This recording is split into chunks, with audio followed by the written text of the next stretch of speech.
আল্লাহ তাআলা কোরআনে কারিমে বলছেন, ওয়ামা আরসালনাকা ইল্লা রাহমাতাল লিল আলামিন।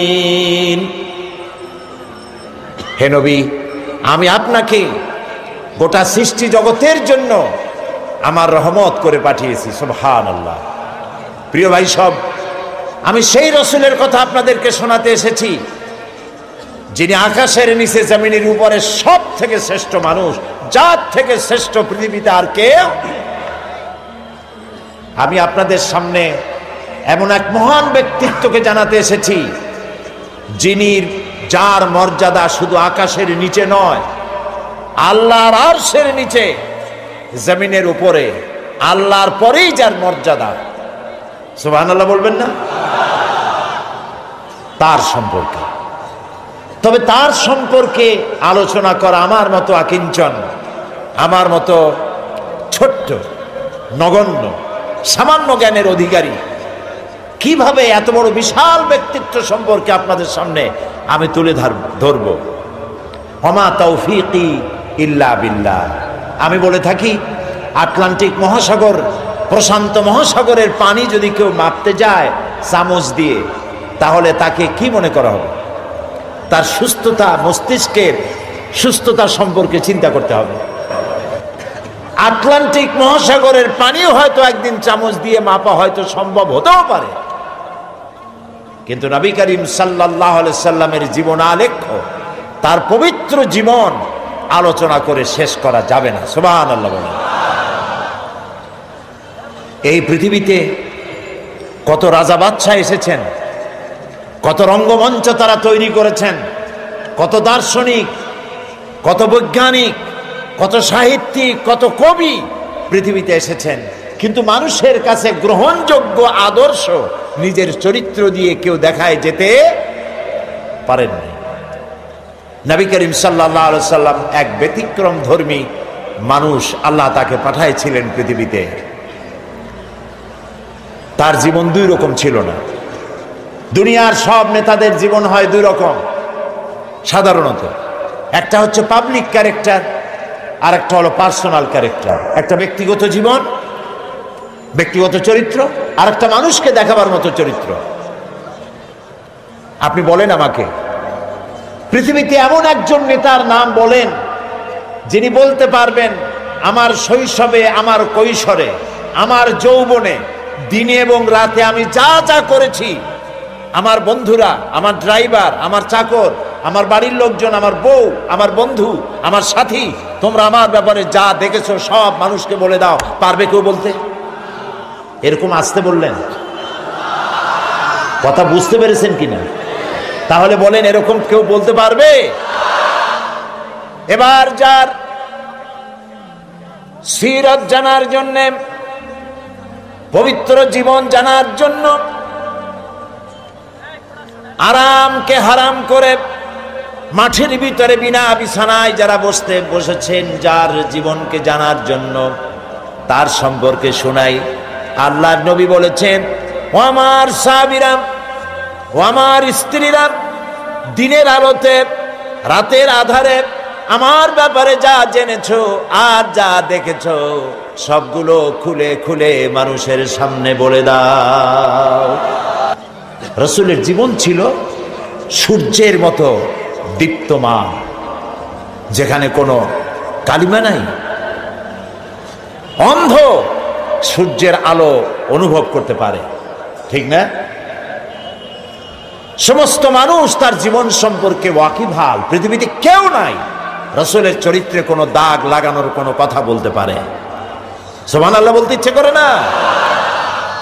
আপনারা যে বসে আছেন এখানে, প্রত্যেকটা মুহূর্ত আপনার আমলনামায় নেকি লেখা হচ্ছে। কারণ জিক্রে ইলাহি যেমন ইবাদত, আল্লাহর জিকির করা কি বলেন না কেন? আল্লাহর জিকির যেমন ইবাদত, জিক্রে ইলাহি যেমন ইবাদত, জিক্রে হাবিবও তেমন ইবাদত। আমরা রাসূলকে স্মরণ করছি, তার আলোচনা করছি।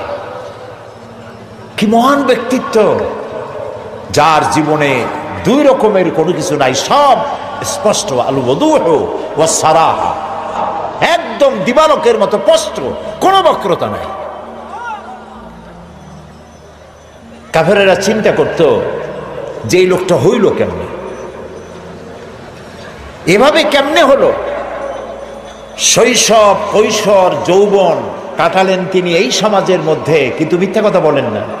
মিথ্যা ছাড়া সমাজ চলে না, মদ ছাড়া মুহূর্ত চলে না। মদের অন্তত 100 প্রকার নাম ছিল তাদের।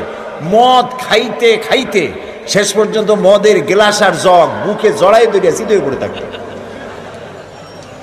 এরকম একটি সমাজে তিনি বড় হলেন। মদের গ্লাস তিনি টাচ করেছেন, হাত দিয়ে ধরে দেখেছেন, জীবনের শত্রুরাও বলতে পারবে না কেমনে হইল। তিনি যখন কোরআন শরীফ পড়তেন, কাফেরেরা মনে করত যে লোকটা কোনোদিন কোনো কবির সাথে বসে নাই, ওঠে নাই, সাহিত্যিকদের সাথে আনাগোনা ছিল না। এই যে মিলায় মিলায় বলে, নিশ্চয়ই কবি হয়ে গেছে, তলে তলে কবি হয়ে গেছে। নবী করিম সাল্লাল্লাহু আলাইহি সাল্লাম সম্পর্কে যখন যে কথা এসেছে, জবাব রসুলের দেওয়া লাগে নাই, জবাব দিয়েছেন কে? রসুলকে এক পর্যায়ে মজনুন বলা হয়েছে। মানে কি? পাগল বলা হয়েছে।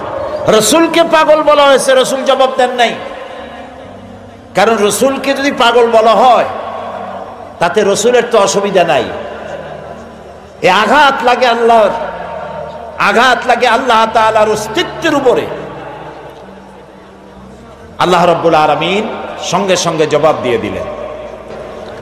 আল্লাহ রাব্বুল আলামিন বলেন, ওয়ামা সাহিবুকুম বিমাজনুন, তোমাদের সাথী পাগল নন। মুহাম্মদ সাল্লাল্লাহু আলাইহি ওয়াসাল্লাম পাগল নন তা বললেন না, বললেন তোমাদের সাথী পাগল না। তোমরাই তো সাথে ছিলা, একসঙ্গে খেলাধুলা করেছো, ওঠা বসা করেছো। তার জীবন যৌবন চোখের সামনে, পাগলামির কি দেখলে তার মধ্যে? নবী করিম সাল্লাল্লাহু আলাইহি ওয়াসাল্লাম কে যখন কবি বলা হলো, আল্লাহ তাআলা প্রতিবাদ করলেন। আল্লাহ তাআলা বললেন, ওয়ামা আল্লামনাহু আশ-শি'রা ওয়ামা ইয়ানবাগী লাহু। আল্লাহ তাআলা বলেন, আমার নবীকে আমি কবিতা শিখাই নাই, আর কবিত্ব আমার নবীর জন্য শোভনীয় নয়। আমার নবীরে আমি কবিতা শিখাই নাই, আর কবিতা আমার নবীর জন্য শোভনীয় নয়। এটা কি কথা? কবিতা নবীর জন্য শোভনীয় নয়। কারণ হলো কবিরা অনেক সুন্দর সুন্দর কবিতা লিখতে পারেন, মানুষের মধ্যে উত্তেজনা, টেনশন, রোমান্স পয়দা করতে পারেন, কিন্তু কোনো সিদ্ধান্ত দিতে পারেন না। কবিরা পৃথিবীতে মানুষকে এমন কোন আদর্শ কবিত্বের মাধ্যমে শিক্ষা দিতে পেরেছেন, হোমার থেকে শুরু করে আজ পর্যন্ত এরকম কবি দেখা যায়নি।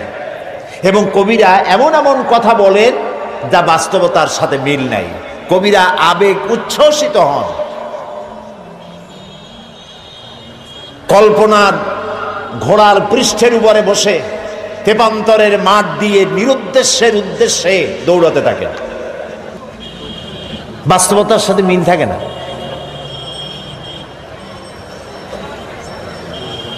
যেমন আমি একটু দেখাই, দৃষ্টান্ত দিলে বুঝতে সুবিধা। কি বলেন?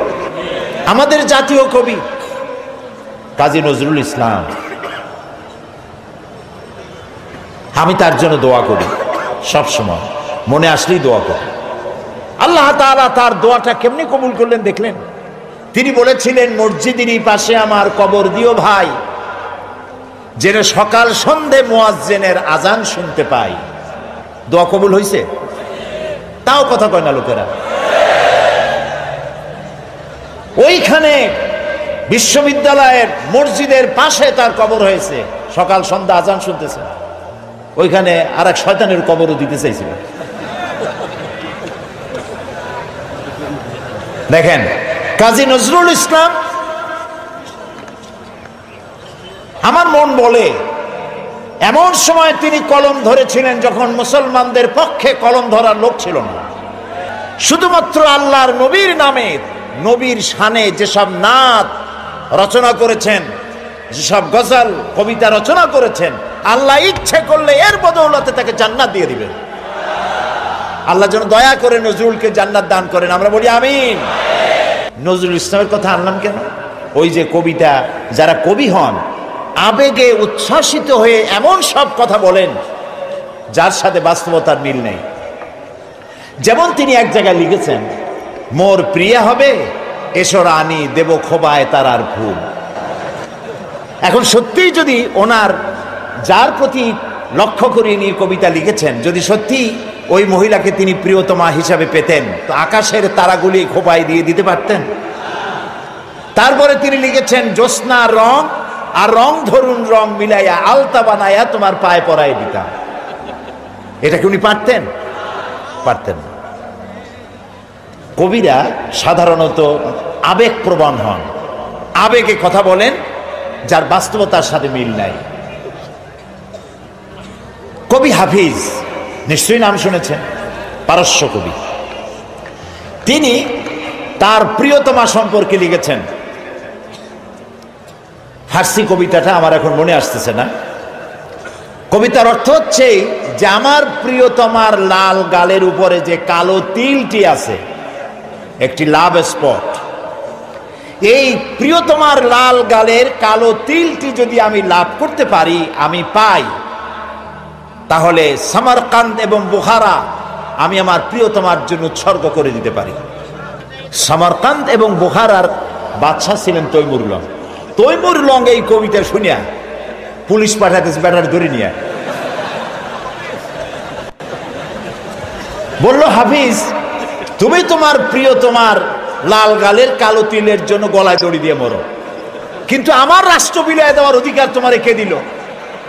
হাফিজ দেখলো যে সর্বনাশ, আমার তো জীবনই শেষ হয়ে যাবে। কবি মানুষ তো সাথে সাথে কবিতা পাল্টায় ফেললো, বললো, জাহাপানা আপনি তো ভুল শুনছেন, আমার কবিতার শেষের লাইন আপনি কি শুনেছেন? বললো যে তোমার শেষের লাইন তো ছিল সামারকান্দ ও বুখারা, সামারকান্দ এবং বুখারা বিলাই দেবটা ছিল। তিনি বলছেন না, আপনি ভুল শুনেছেন, ওখানে আমার মূল কথা ছিল সেমনকান্দ অখর মারা। তার মানে হলো আমি বলতে চেয়েছি আমার প্রিয়তমার লাল গালের কালো তিলটি যদি লাভ করতে পারি, তাহলে 3 মণ চিনি আর 1 মণ খোরমা বিলাই দেব। আমি কিন্তু আপনাদের হাসির খোরাক দেইনি, চিন্তার খোরাক দিয়েছি। দুনিয়ার সব কবিরা এভাবে আবেগ প্রবণ হন, উচ্ছ্বসিত হন, রোমান্টিক হন। নবী আবেগ প্রবণ হতে পারেন না। নবী যদি আবেগে উচ্ছ্বসিত হয়ে পড়েন, আবেগে আবেগতাড়িত যদি হয়ে যান, তাহলে তো ইনসাফ করতে পারবেন না। নবীজির কাছে হযরত ফাতেমা রাদিয়াল্লাহু তাআলা আনহা এসেছেন, হাতের ঠোসকা পড়েছে, বলছেন, ইয়া রাসূলুল্লাহ, আব্বাজান কুয়া থেকে পানি উঠাতে উঠাতে দড়ি দিয়া আমার ঘাড়ের উপরে দাগ পড়ে গিয়েছে,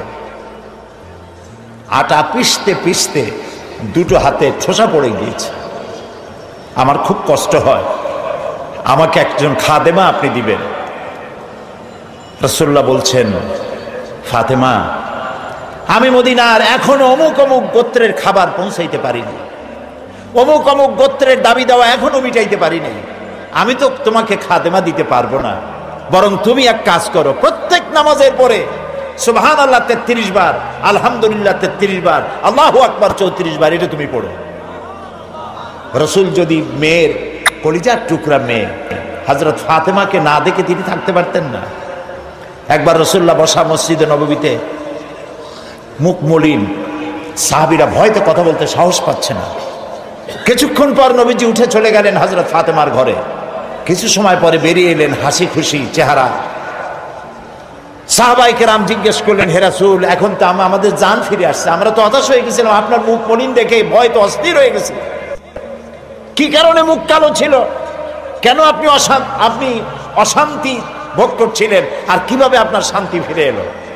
নবীজি বললেন, সাহাবীরা ওদের মধ্যে একটু মনোমালিন্য হয়েছিল, আমি কষ্ট পাচ্ছিলাম। ওদের মধ্যে বুঝতে পারছেন, হযরত ফাতেমা, হযরত আলী, ওদের মধ্যে একটু মনোমালিন্য হয়েছিল, আমি কষ্ট পাচ্ছিলাম। আমি ভেতরে গিয়ে দুজনকে নসিহত করলাম, তাদের মধ্যে এখন আবার আগের মতো হাসি খুশি বেরিয়েছে। আমি খুশি হয়ে গেছি। ফাতেমা আমার কলিজার টুকরা, যে ফাতেমাকে ব্যথা দেয় সে মুহাম্মদ সাল্লাল্লাহু আলাইহি ওয়াসাল্লামকে ব্যথা দেয়। প্রিয় ভাই সব, যে মেয়েকে এত ভালোবাসেন তিনি, আবেগ প্রমাণ হলে তিনি তো দিতেই পারতেন, তিনি মদিনার বাদশাহ, প্রেসিডেন্ট। নবী আবেগ প্রমাণ হতে পারেন না, আবেগের বশীভূত হতে পারেন না। এই জন্য আল্লাহ তাআলা প্রতিবাদ করেছেন, ওয়ামা আল্লামনাহু শি'রা ওয়ামা ইয়ানবাগী লাহু, আমি আমার নবীকে কবিতা শেখাই নাই, আর কবিত্ব নবীর জন্য শোভনীয় নয়। নবীর পার্সোনালিটি ভিন্ন। একজন সাহাবী বলেছিলেন, হে রাসূল, রাসূলুল্লাহ বলছিলেন যে তুমি এই কাজটা করলা না কেন? সাহাবী জড়সড় হয়ে গেলেন ভয়তে, বললেন, ইয়া রাসূলুল্লাহ, আমি তো বুঝি নাই, আপনি যদি একটু চোখ দিয়ে আমাকে ইশারা করতেন তাও তো আমি কাজটা করে ফেলতাম।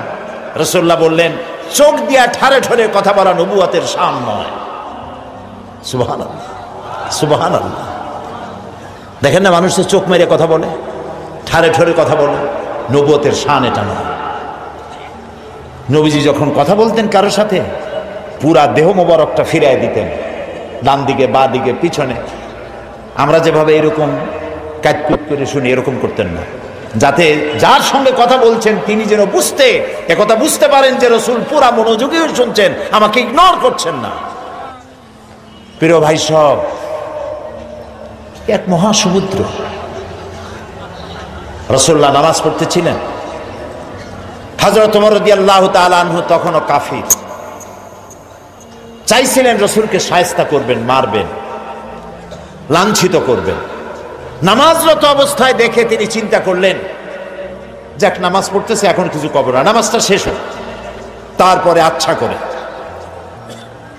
হযরত ওমর বলেন, আমি নবীজের পিছনে দাঁড়িয়ে অপেক্ষা করতেছিলাম নামাজ কখন শেষ হবে, আর তিনি নামাজের ভিতরে তেলাওয়াত করতেছিলেন।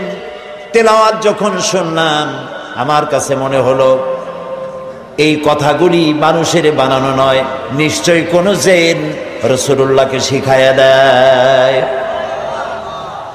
আমি যখন এই চিন্তা করেছি, এত সুন্দর মিলায়া কি করে পড়েন, জেনে শিখায় দিয়েছে, এই চিন্তা যখন আমি করেছি, নবীজি তখন আমার এই কথার জবাব যেন তিনি দিলেন। তিনি পড়লেন, ইন্নাহু লাকাউলু রাসূলিন কারীম। না, এটা কোনো জিন বা অন্য কারো কথা নয়, এটি হচ্ছে মহান বার্তাবাহকের বর্ণনা। হযরত ওমর বলছেন, জিনের কথা না হলে কবির কথা তো বটেই। এত সুন্দর মিলানো, দেখছেন না কোরআন শরীফে কি মিল, লক্ষ্য করছেন? করেন নেই বোধ হয়, করার জন্য অনুরোধ করি। কোরআন তাড়াতাড়ি পড়বেন, মনে হবে আপনি প্রবন্ধ পড়ছেন। থেমে থেমে পড়বেন, মনে হবে যেন কবিতা পড়তেছেন। প্রত্যেক আয়াতে আয়াতে মিল, সুবহানাল্লাহ। হযরত ওমর বলছেন, ভাবলাম মুহাম্মদ সাল্লাল্লাহু আলাইহি সাল্লাম কবি হয়ে গেছে। হযরত ওমর বলেন, যেই না চিন্তা করলাম মনে মনে মুহাম্মদ সাল্লাল্লাহু আলাইহি সাল্লাম কবি হয়ে গেছেন, অমনি তিনি আমার এই কথার জবাব যেন তিনি দিলেন। তিনি পড়লেন, ওয়ামা হুয়া বিকাউলি শাইরিন কালিলাম মা তুমিনুন। না না, এটা কোনো কবির কথা নয়। হযরত ওমর বলে, সর্বনাশ, তাহলে তো শুধু কবি না, গণকও। আমার মনের কথা বুঝলো কেমনে? তো জাদুকর হয়ে গেছে, গণক হয়ে গেছে। হযরত ওমর বলেন, যখন আমি মনে মনে চিন্তা করলাম গণক হয়ে গেছেন, অমনি নবীজি আমার সে কথারও জবাব দিয়ে দিলেন। তিনি পড়লেন, ওয়ালা বিকাউলি কাহিনিন কালিলাম মা তাযাক্কারুন। না না, এটা কোনো গণকের কথা নয়, তোমরা খুব কমই উপদেশ গ্রহণ করে থাকো। হযরত ওমর বলেন, আমার মনে হচ্ছিল আমার পায়ের তলা থেকে মাটি সরে যাচ্ছে। কি আশ্চর্য কথা! যা বলি মনে মনে তারই জবাব আসে। নামাজের মধ্যে কি করে বোঝেন তিনি? হযরত ওমর বলেন, প্রত্যেকটি কথার জবাব, মনের প্রশ্নের জবাবগুলি যখন আসতেছিল, তখন আমার চোখের সামনে বিরাট একটা জিজ্ঞাসাবোধক চিহ্ন ঘুরতেছিল।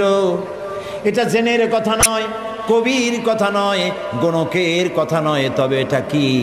যেই না চিন্তা করেছি তবে এটা কি, অমনি নবীজি তেলাওয়াত করলেন, তানজিলুম মির রাব্বিল আলামিন। আল্লাহ রাব্বুল আলামিনের নাযিলকৃত কিতাব। হযরত ওমর বলছেন, আমার মনে হচ্ছিল ঈমান ইসলাম তার শিকড় শুদ্ধ আমার কলিজার মধ্যে ঘেরে বসতেছে। কিন্তু তখনও সময় আসে নাই হযরত ওমরের ঈমান কবুল করার। প্রিয় ভাই সব, রাসূলকে আল্লাহ রাব্বুল আলামিন পৃথিবীতে পাঠালেন এজন্য নয়, তিনি আমাদেরকে মেসাক করা শুধু শিখাবেন, তিনি আমাদেরকে শুধু দাড়ি আর টুপির কথা বলবেন। একটি সমাজ বিপ্লব, একটি রাষ্ট্র বিপ্লব করার জন্য পাঠিয়েছেন। চুরি, ডাকাতি, জেনা, ব্যভিচার, হত্যা, ধর্ষণে ভরপুর সমাজ, এখানে এসেছেন তিনি।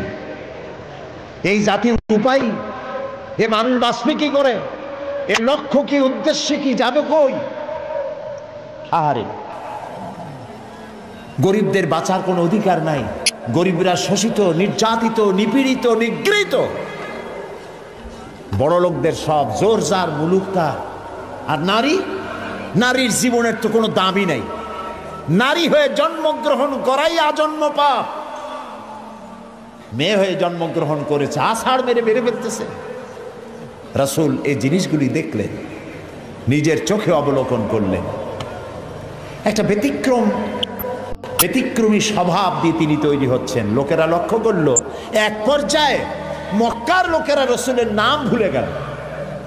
নাম ছিল কি? নাম কি? মুহাম্মদ। বলেন নাম কি? সবাই বলেন সাল্লাল্লাহু আলাইহি ওয়াসাল্লাম। মনে থাকে যেন, রাসূলের নাম যখন শুনবেন, যখন পড়বেন, কি বলবেন? ভুলে যাবেন না। লোকেরা নাম ভুলে যেতে বসলো কেন? তিনি পরিচিত হলেন আল আমিন বলে। লোকেরা বলা শুরু করলো, এই ঘটনার জন্য যাও আল আমিনকে বলো, চলো আল আমিনের কাছে যাই। ওই যে আল আমিন আসতেছে। বিশ্বাসী হিসাবে পরিগণিত হলেন সকলের কাছে, বিশ্বাসী, এবং নাম আরো হলো সাদেক, সত্যবাদী। নবীজি যখন মক্কা থেকে হিজরত করে মদিনায় যান, যাওয়ার সময় হযরত আলীকে বলেছিলেন, আলী, আল্লাহ তাআলা অর্ডার করেছেন আমাকে মদিনায় যাওয়ার জন্য হিজরত করে, তুমি আমার বিছানায় শুয়ে থাকো, আর একটা কাগজ কলম না, একটা লিস্ট তৈরি করো। হযরত আলী বলেন, আমি লিস্ট দিলাম আমানতে। সেই আমানত যারা রাখছে, অধিকাংশ কাফেরের আমানত রাখছে, মুহাম্মদ সাল্লাল্লাহু আলাইহি ওয়াসাল্লামের কাছে আমানত রেখেছে। কেন? কাফেরেরাও বুঝতো যেসব নেতার পিছনে ঘুরি, এগুলো শয়তানের চাইতেও খারাপ। মুহাম্মদ সাল্লাল্লাহু আলাইহি ওয়াসাল্লামের সাথে বিরোধিতা করি নেতাদের জ্বালায় পড়িয়া, আসলে তার মতো ভালো মানুষ আকাশের নিচে জমিনের উপরে আর নাই। কাফেররাও বুঝতো।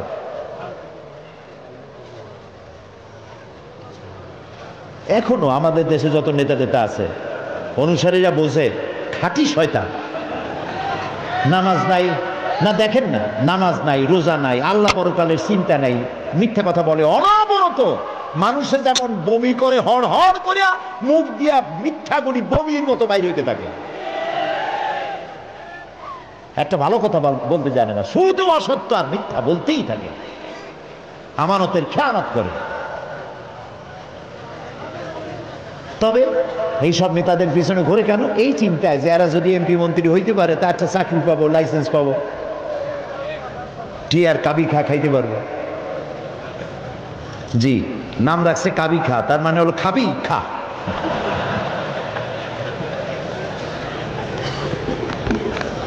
নবী করিম সাল্লাল্লাহু আলাইহি ওয়াসাল্লাম আপনার আমার জীবন, আমাদের মা বাপের জীবন উৎসর্গ হোক রাসূলের কদম মোবারকের উপরে। সারাটা দুনিয়া ঋণী তার কাছে, তার স্বভাব চরিত্রের কাছে। মুহাম্মদুর রাসূলুল্লাহ সাল্লাল্লাহু আলাইহি ওয়াসাল্লাম এই সমাজে বড় হলেন, বেড়ে উঠলেন, লক্ষ্য করলেন এদের বাঁচাবো কেমনে, উপায় কি? তিনি গারে হেরায় চলে গেলেন।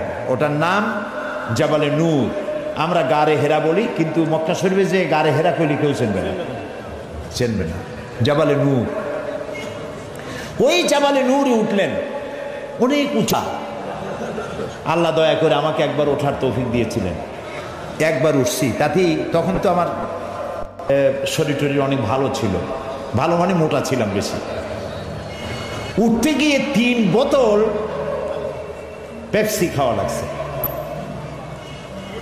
আর 2-3 দিন উরুতে ব্যথা ছিল। তাহলে চিন্তা করেন কত উঁচা।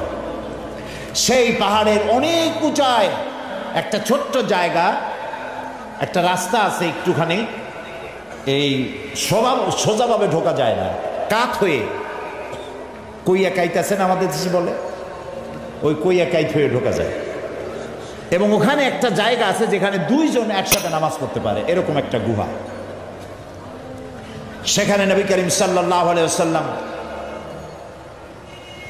চিন্তা গবেষণা করতে লাগলেন। যেদিন বয়স 40 বছর পূর্ণ হয়ে গেল, আল্লাহ রাব্বুল আলামিন তাকে নবুয়তের মর্যাদা দিয়ে দিলেন। এই নবুয়তের মর্যাদা নিয়ে তিনি নেমে আসতেছেন। ভয় পেলেন। জিবরাইলকে তো জীবনে দেখেন নাই, হযরত জিবরাইলকে দেখেছেন। জিবরাইল বলেছেন ইকরা, পড়ো। তিনি বলছেন যে আমি পড়তে জানি না।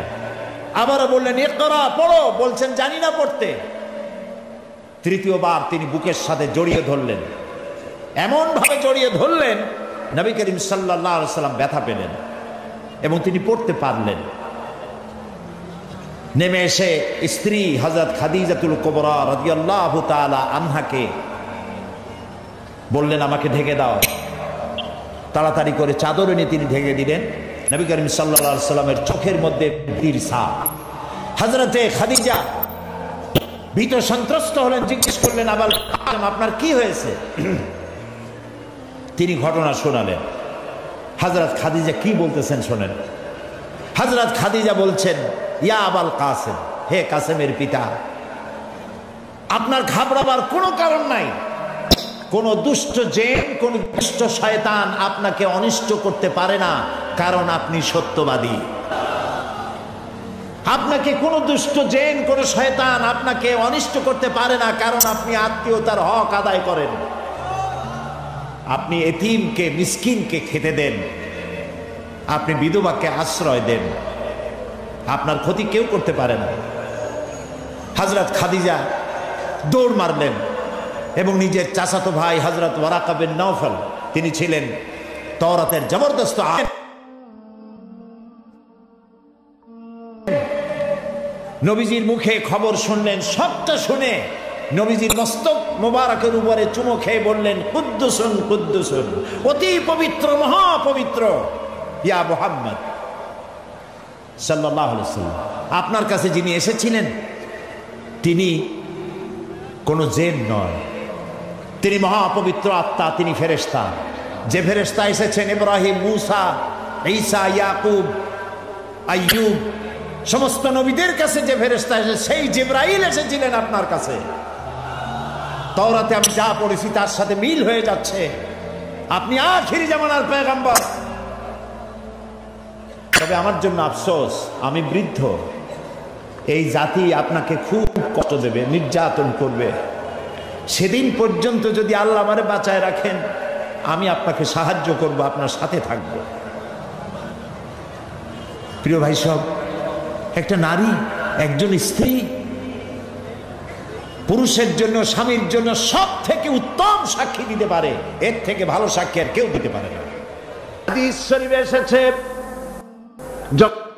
কোন ঘরে একটি কন্যা সন্তান জন্মগ্রহণ করে, ওই ঘরের ভিতরে তখন এক রহমতের ফেরেশতা আসে, এসে বলে আসসালামু আলাইকুম ইয়া আহলাল বাইত, হে ঘরের মালিকেরা, হে ঘরের গৃহবাসীরা, তোমাদের উপরে আল্লাহর রহমত বর্ষিত হোক।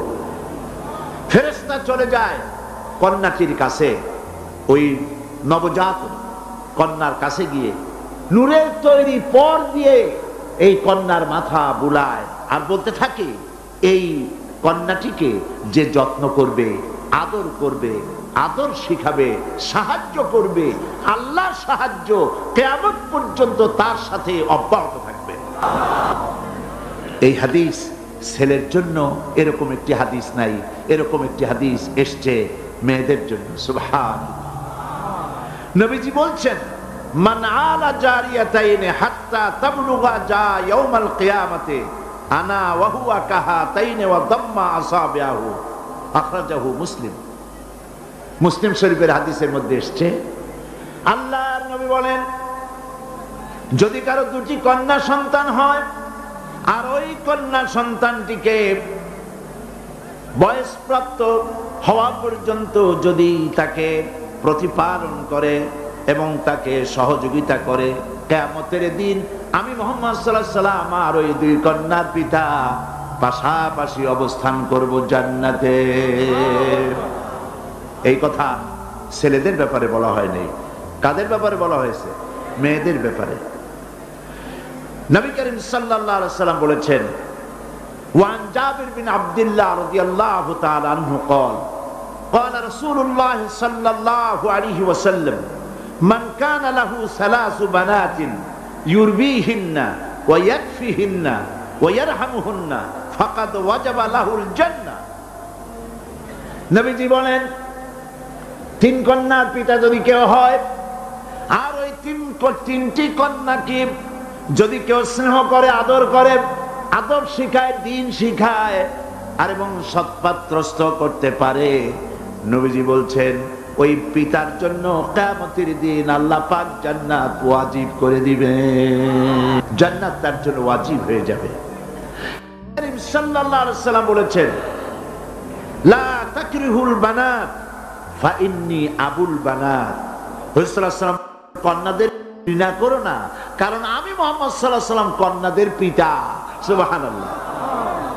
যারা কন্যা সন্তান হলে পরে মুখ কালো করেন, অনেক পুরুষ আছে যখন স্ত্রী গর্ভবতী হয় বন্ধুদের কাছে খবর দেয়, আল্লাহ আমার সন্তান দিবেন, দোয়া করো।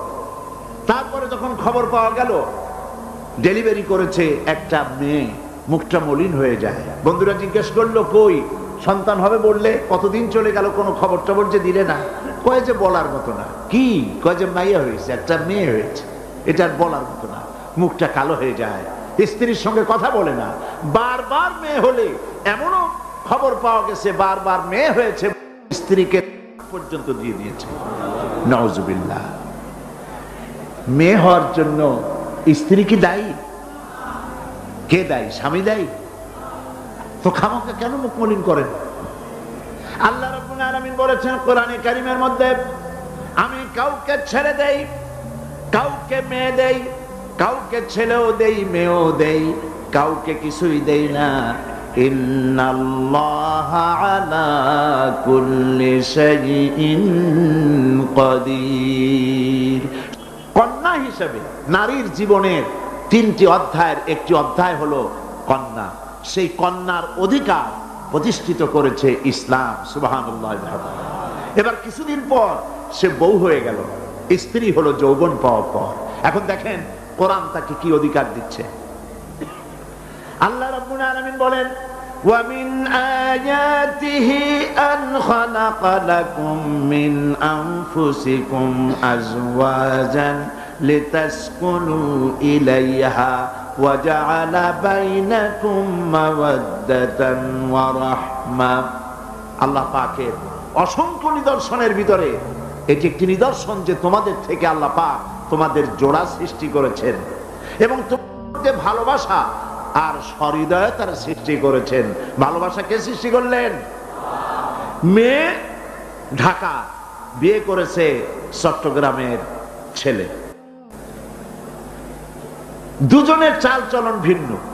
ভাষাও। ঢাকার মেয়ে বলে কোথায় যাবেন, চট্টগ্রামের ছেলে বলে ঘটে যাবে। দেখছেন অবস্থা?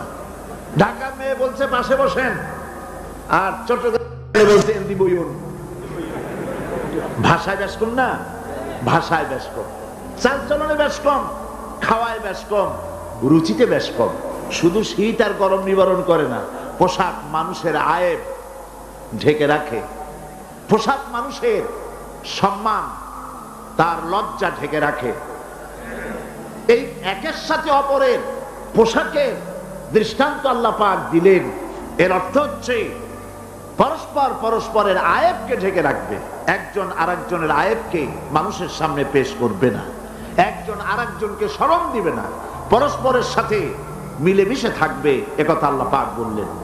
ওয়াশিরুহুন্না বিল মারুফ, আর তোমরা স্ত্রীদের সাথে সৎ ব্যবহার করো। কে বলছেন? আল্লাহ পাক বলছেন। স্ত্রীদের ভিতরে সৎ ব্যবহার স্ত্রীদের সাথে কিভাবে করতে হবে, সব ব্যাপারে রাসূলুল্লাহ হচ্ছেন আদর্শ। লাকাদ কানা লাকুম ফি রাসূলিল্লাহি উসওয়াতুন হাসানাহ, সমস্ত ব্যাপারে তোমাদের জন্য মহত্তম আদর্শ হলেন নবী করিম সাল্লাল্লাহু আলাইহি ওয়াসাল্লাম। হুজুর সাল্লাল্লাহু আলাইহি ওয়াসাল্লাম বলেছেন, তোমাদের মধ্যে উত্তম সেই যে ব্যক্তি তোমাদের স্ত্রীর কাছে উত্তম, আমি আমার স্ত্রীদের কাছে উত্তম ব্যক্তি। সুবহানাল্লাহ বলবেন না? এবার দেখেন নবীজি আদর্শ দেখালেন, স্বামী স্ত্রীর সঙ্গে সম্পর্কটা কেমন হবে। হযরতে খাদিজা রাদিয়াল্লাহু তাআলা আনহা আর নবীজির ভিতরে কেমন মহব্বত ছিল, কেমন আকর্ষণ ছিল। তিনি যখন হযরত খাদিজাকে বললেন, খাদিজা, আল্লাহ আমাকে নবী বানিয়েছেন, আমার উপর ঈমান আনো, এক আল্লাহর উপরে ঈমান আনো। হযরতে খাদিজা এক মুহূর্ত, একটি চোখের পলক তিনি দেরি করেন নাই। যখনই নবীজি তাকে ঈমান আনতে বলেছেন, হযরত খাদিজা পড়েছেন লা ইলাহা ইল্লাল্লাহু মুহাম্মাদুর রাসূলুল্লাহ। নবী করিম সাল্লাল্লাহু আলাইহি ওয়াসাল্লাম বলেছেন, আকাশের নিচে জমিনের উপরে খাদিজার মতো উত্তম মহিলা পৃথিবীতে আর নাই। কি সম্মান আল্লাহ পাক তাকে দিয়েছেন। আল্লাহ পাক নিজে হযরতে খাদিজাকে সালাম জানিয়েছেন। সুবহানাল্লাহ বলবেন? হেরা পাহাড়ে হযরতে জিবরাইল আলাইহিস সালাম নবীজির সঙ্গে কথা বলছেন, ওহী নিয়ে এসেছেন। কিছুক্ষণ পরে হযরতে জিবরাইল বলেন, ইয়া রাসূলুল্লাহ, আমি দেখতে পাচ্ছি খাদিজা আপনার জন্য খানা নিয়ে আসতেছেন। খাদিজা যখন আপনার কাছে পৌঁছে যাবে, আপনি খাদিজাকে বলবেন, আল্লাহ রাব্বুল আলামিন আজ আমি আসার সময় আমার মাধ্যমে খাদিজাকে সালাম জানিয়েছেন। হযরতে খাদিজা যখন নবীজির কাছে পৌঁছে গেছেন, আল্লাহর নবী বলেন, খাদিজা, তোমার জন্য আজকে একটি সুসংবাদ আছে। তিনি বললেন, আমার জন্য কি খবর, কি সুসংবাদ? হযরতে রাসূল বলছেন, খাদিজা শোনো, এইমাত্র জিবরাইল আমার কাছে চলে গেলেন, আর জিবরাইল বলে গেলেন, আল্লাহ রাব্বুল আলামিন তোমাকে সালাম জানিয়েছেন। হযরত খাদিজা ডুকরে কেঁদে উঠলেন। তিনি বললেন, ইয়া রাসূলুল্লাহ, আমার মানব জন্ম সার্থক হয়ে গেছে, আল্লাহ আমারে সালাম জানাইছেন, এর চাইতে সৌভাগ্য আমার জীবনে আর কিছুই নাই। তবে নবীজি, আল্লাহর সালামের জবাব কেমনে দিতে হয় আমি জানি না, আপনি দয়া করে আমার পক্ষ থেকে আল্লাহর সালাম যেমনে দিলে আল্লাহ খুশি হয় তেমনি আপনি দিয়া দিবেন। কি মহব্বত স্বামী আর স্ত্রীর ভিতরে ছিল। হযরতে খাদিজা হযরতে রাসূল করিম সাল্লাল্লাহু আলাইহি ওয়াসাল্লাম, নবী করিম সাল্লাল্লাহু আলাইহি ওয়াসাল্লামের ঘরে হযরত খাদিজা যতদিন ছিলেন আরেকটি বিবাহ তিনি করেননি। হযরত আয়েশা বলছেন, নবীজি আমার কাছে ঘুমানো ছিলেন, গভীর রাত্রে আমার ঘুম ভেঙে গেল। আমি চিন্তা করলাম নবীজি কোথায় গেলেন, মনে করলাম অন্য কোন স্ত্রীর ঘরে গেছে নাকি। আমি খুঁজতে লাগলাম, কোন ঘরে পাওয়া গেল না। খুঁজতে খুঁজতে অবশেষে আমি নবীজিকে পেলাম, রিয়াদুল জান্নাতের ভেতরে, মসজিদে নববীর জান্নাতের টুকরার ভেতরে বসে নবীজি মোনাজাত করতেছেন। আমিও পিছনে আল্লাহর দরবারে হাত তুললাম। নবীজি বলতেছিলেন, রব্বুল আলামিন কঠিন ওই হাসরের ময়দানে মা তার সন্তান ভুলে যাবে, তার সন্তান ভুলে যাবে, স্বামী তার স্ত্রীকে হারায় ফেলবে, স্ত্রী তার স্বামীকে চিনবে না। ওই কঠিন হাসরের ময়দানে তাআলা আমি যেন আমার খাদিজারে হারায়া না যাই। মোনাজাত শেষ হওয়ার পর হযরত আয়েশা বলেন, ইয়া রাসূলুল্লাহ, খাদিজা এই বুড়ির কথা এখনো কেন আপনার মনে পড়ে? খাদিজার পরে কুমারী মেয়েও তো আপনি বিয়ে করেছেন, খাদিজার কথা কেন বুড়ির কথা ভুলতে পারেন না? নবীজি বলেন, আয়েশা রে, খাদিজার সম্পর্কে এরকম কথা আর তুমি বলবে না। তোমরা জানো না, তোমরা সবাই আমার সুদিনের স্ত্রী, আর খাদিজা আমার এমন সময়ের স্ত্রী যখন এই মক্কা নগরীতে মুহাম্মদ সাল্লাল্লাহু আলাইহি ওয়াসাল্লামের পাও রাখার জায়গা ছিল না। হযরত আয়েশা বললেন, ইয়া রাসূলুল্লাহ, আমি ক্ষমা চাই, আমাকে মাফ করে দিন। আমি খাদিজার সম্পর্কে এমন কথা আর উচ্চারণ করব না, তবে খাদিজার সম্পর্কে আমারে কিছু কথা শোনান। হযরতে নবীজি বলেন, আয়েশা রে, শোনো, আমার সঙ্গে বিবাহের পর খাদিজার ধনসম্পত্তি যা ছিল আল্লাহর রাস্তায় সব উজাড় করে দিয়েছে। কতদিন না খেয়ে থেকেছে, একদিনের জন্য বলে নাই আপনার সাথে বিয়ে হয়েছে বলে আজ আমি না খাইয়া আসি। সারাদিন সারা রাত দাওয়াতের কাজ করে আমি যখনই দরজার কাছে ফিরেছি, যত রাত হোক না কেন, একবার বলেছি খাদিজা, অমনি দরজা খুলে গেছে। আমি প্রশ্ন করেছি, খাদিজা, যত রাত্রে আসলাম একদিনও দুইটা দাগ দেওয়া লাগলো না, তুমি কি ঘুমাও না?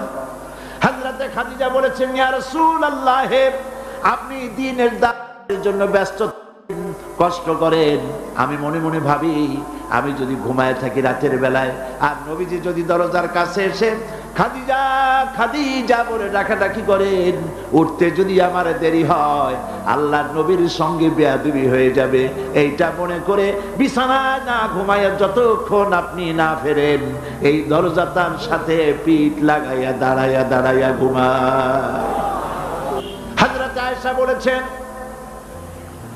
আমাদের ঘরে রান্না বান্না তেমন হতো না, আমাদের ঘরে তেমন গোশত খাওয়ার সুযোগ আমাদের কিসমতে তেমন হতো না।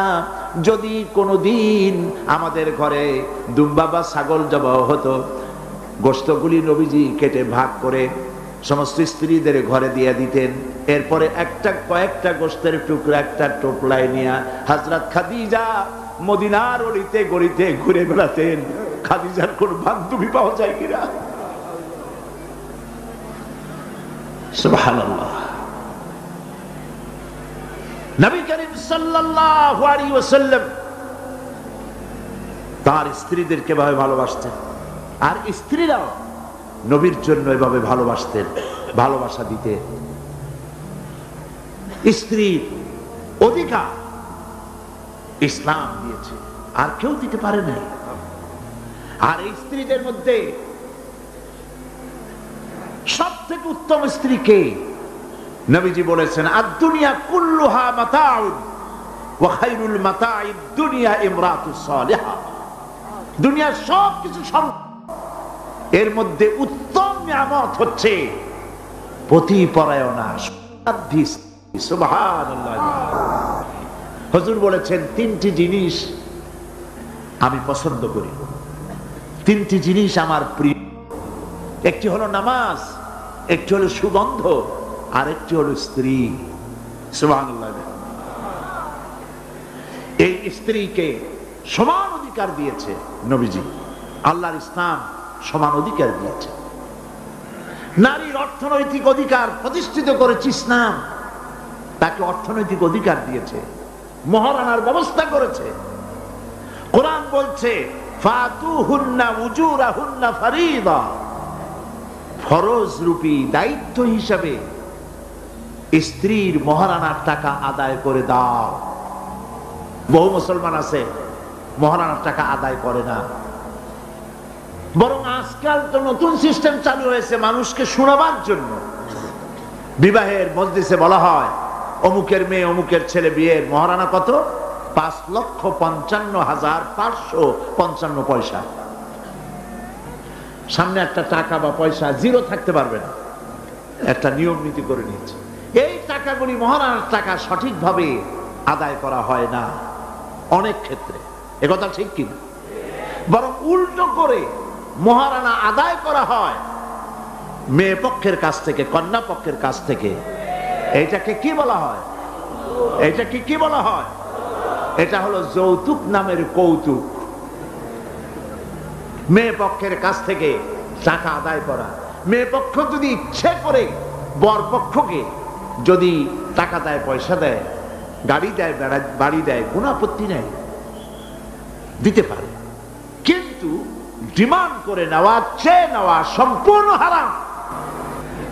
কন্যার পিতার মাতা 12 বছর, 18 বছর, 20 বছর, 25 বছর লালন পালন করে কলিজার টুকরা সন্তানটাই তো দিয়ে দিল। এর চাইতে টেলিভিশন, গাড়ি বাড়ি বেশি হয় কি করে? এই যৌতুক বাংলাদেশের সর্বত্র আছে, অবশ্য চট্টগ্রামে নাই। আছে। ছেলে যদি এমএ পাস করে, ইঞ্জিনিয়ারিং পড়ে, লয়ার হয়েছে, পিতার এই ধারণাই হয় সন্তানকে পড়াতে লেখাতে যত টাকা খরচ হয়েছে কন্যা পক্ষকে কাছের থেকে আদায় করে নেব। এবং সেই জন্য বিয়ের সময় দাবি করা হয়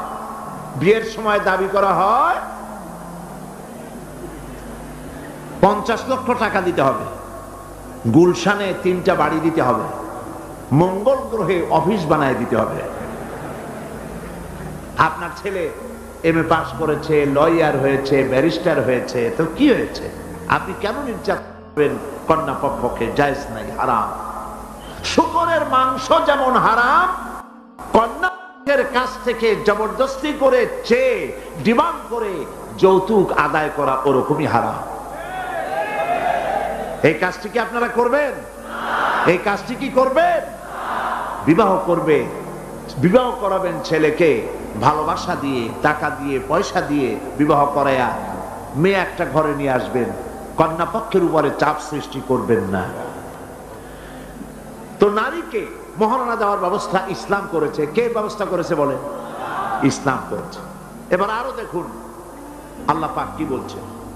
وَإِذَا أَتَيْتُمْ إِحْدَاهُنَّ قِنطَارًا فَلَا تَأْخُذُوا مِنْهُ شَيْئًا। যদি তোমরা নারীদেরকে স্তূপ পরিমাণ অর্থ করি যদি দান করো, তাহলে সামান্য তার থেকে ফেরত নিও না। চান মহিলাদের কাছে, নারীদের কাছে কিছু পুঁজি থাকুক, টাকা পয়সা থাকুক, আল্লাহ এটা চান। যদি তুমি কিছু দাও, তা যদি স্তূপ আকারেও হয়, তবুও সেগুলিকে ফেরত নিও না, ফেরত দিও না।